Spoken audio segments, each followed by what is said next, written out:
What's up, Internet?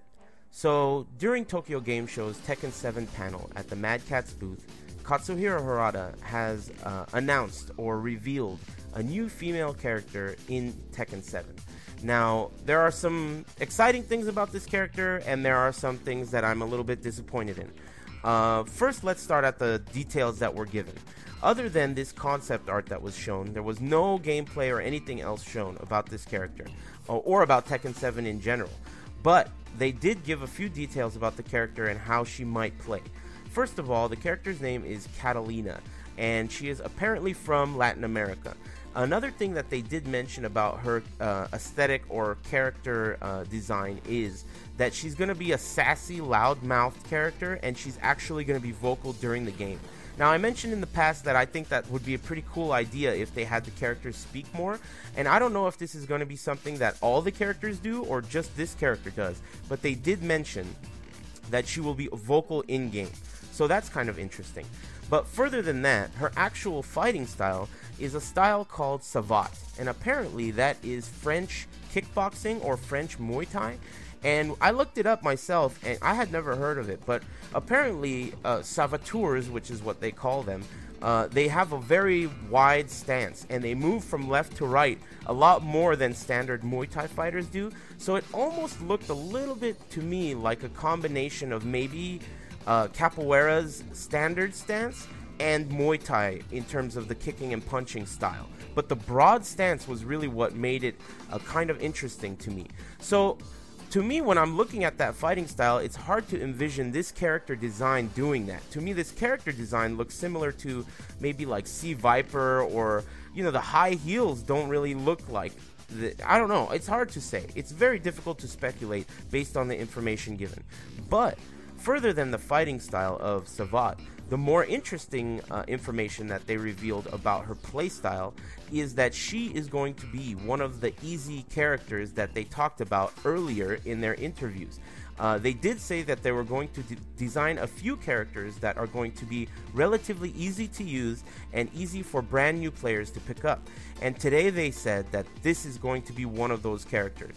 Now, other interesting news about the location test coming up.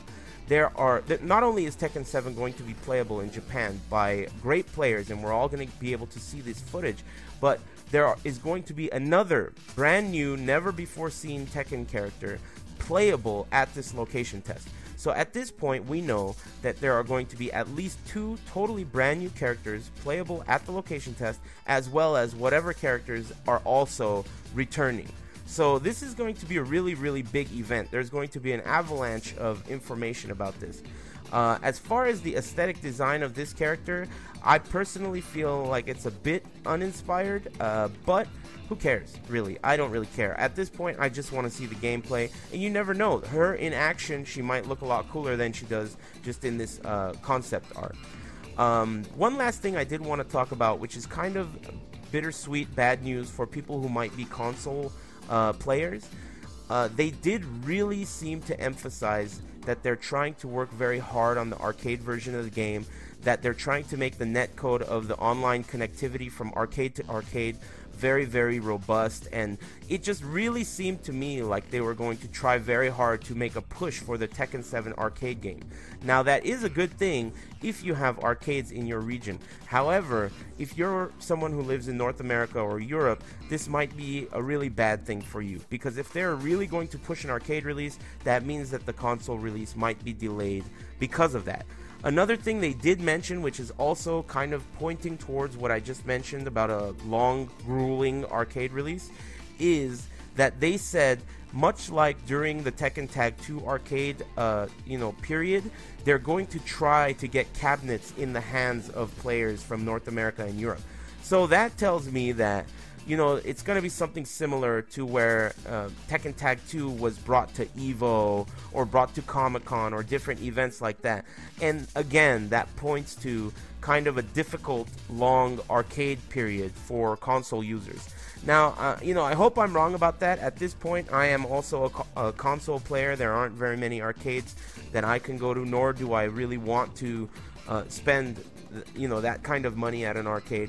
But, it's really nice to see this type of news finally coming out, and it's very, very nice to know that we're going to be able to see the actual game being played by expert players in Japan in less than 2 weeks.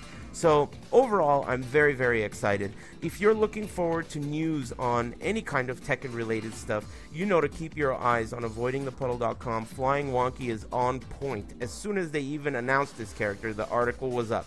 This guy's a legend. And, you know, if you're looking forward to content, video contents and stuff, make sure you subscribe to this channel. I'm very excited about this game, and I definitely will be making more content, especially when we start to see gameplay footage. Big thanks for watching, everybody, and I'll catch you guys later. Take it easy.